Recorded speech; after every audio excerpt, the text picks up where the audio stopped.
Before starting to sell on eBay, one of the things that we have to configure is our site and shipping preferences. And that's exactly what I'm going to be going over in this video. Quick intro and let's go.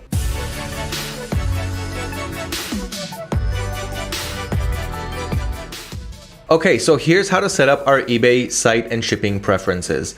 Let's begin with eBay site preferences. We're gonna start off with our eBay account. We're gonna hover over our name on the top left and then click on account settings. Now remember, eBay changes this layout every now and then, which is why I'm recording this video to show you the new way that eBay is displaying all of this information and how you can get to it. So in the account settings, we're gonna look down at selling, and down here below, we've got the selling preferences. Click on that. And this selling preferences is the formerly known site preferences. So what we want to do here is look at all of the options and choose the ones as follows.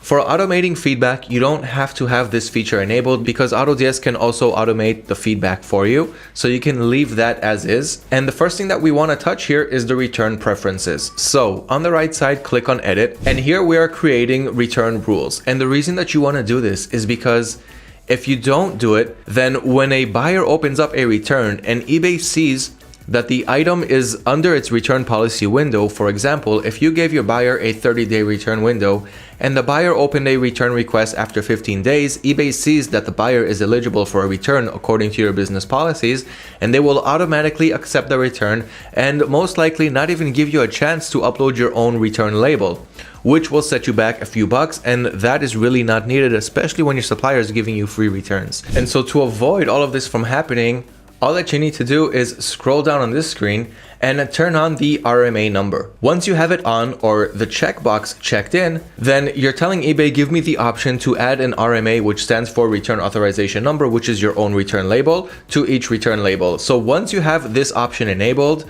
that is all that you need to do, and eBay will not automatically approve those returns and make the return process a big hassle for you. Now, there's another step that we can take to make sure that our buyers do not return the packages to the wrong places. So one of the ways of doing that is giving us the chance to upload our own return labels, which is what we just did by enabling RMA. The second thing is editing your return address so that in case the buyer still didn't know who's going to upload the return label and they see your return address, some buyers purchase their own return labels, they spend whatever money they need to on it, and then they simply ship it back to your return address.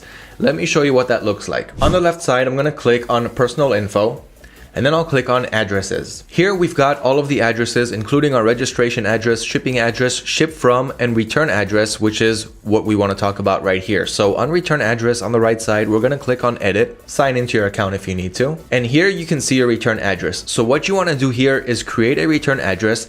And let me click on edit so that you can see all the fields. Now this should be your return address. The name should be, please do not send to this address, seller will provide a return label. Now you can also write that in the street address, but in this case, I added Hip Shipper's return address, and I will talk about them in just about a minute. In the phone number, you can include your own phone number. In this case, I added Hip Shipper's phone number, and once again, I will explain why soon.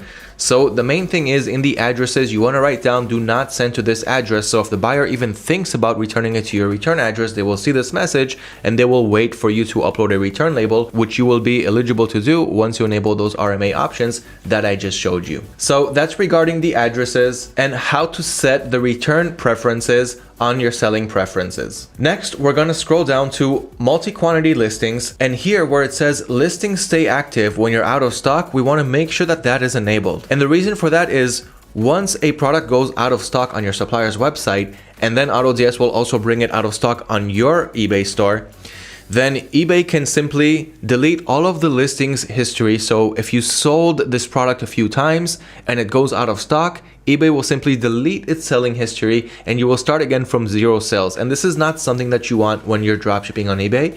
And that is because the more sales that you have, the more the listing is going to be advanced higher and higher and ranked better on eBay's search engine. So we want to have as many sales history as we can on every listing, and this is how you're going to do it. When you have this option enabled, then even when the item goes out of stock, eBay will keep all of its selling history, and as soon as it comes back in stock on your supplier's website and AutoDS brings it back in stock on your eBay store, the item will simply be back in stock with all of its selling history, and it will rank accordingly on eBay's search engine, which will bring you more traffic, more views, and more sales to your listing. So make sure that the listings stay active even when they're out of stock. You can also enable buyers can see exactly how many items are left, because if you're only selling a quantity of one, and AutoDS will always bring that one unit back in stock once the product sells. It'll go down to 0 and it'll go back up to 1 again. And then the buyer will always see a message, the seller only has one item left, which can create a rush for them to go ahead and purchase before you run out of stock. So we're going to leave that option enabled. So that's basically everything that we have to do under selling preferences.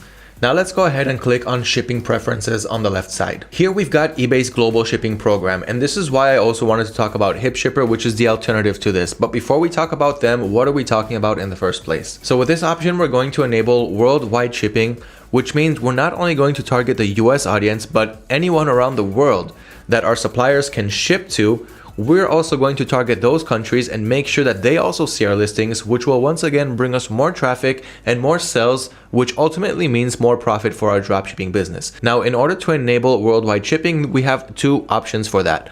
One is eBay's global shipping program, which is what we're seeing right here under shipping settings. As you can see here, the shipping program, we're not enrolled in the shipping program yet. So what we can do here is click on edit and click on start now to start configuring the settings to enroll in eBay's global shipping program. Now, what this means basically, when you enable this, then eBay will create an international shipping policy for your listings, and then anyone will be able to buy your product from around the world. So for example, someone from Australia will buy your product.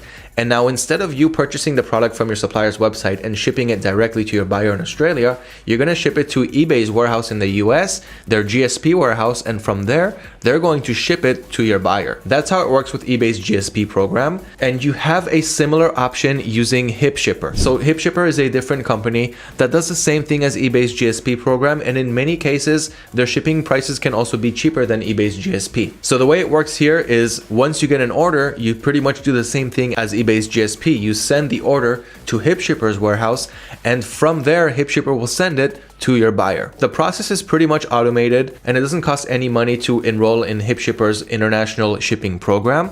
They simply take all of your listings, those that are eligible for international shipments, and they'll add an international shipping policy automatically to them. So the whole process is very simple, and you can read about it in our integration page with HipShipper, and it's very easy to enroll. We also have YouTube videos on it, and we have help sections on it, and again, this integration page which shows you how this whole program works. But basically, both of these options, both of these features are giving you the same option to enable worldwide international shipping to your listings. So be sure to have that to make more sales and more profits in your dropshipping business, and not just target the US audience, which is a great audience to target, but once you go worldwide, you won't want to go back. So once again, we've got more information on our YouTube channel on how this program works, and that pretty much wraps up how to create your shipping preferences and your site preferences on eBay before you start listing your products. If you have any questions on how to set your site and shipping preferences or anything else on eBay, let me know in the comments below and I will answer you. Thank you for watching, and don't forget to subscribe to our YouTube channel to always learn about your next step in your e-commerce business.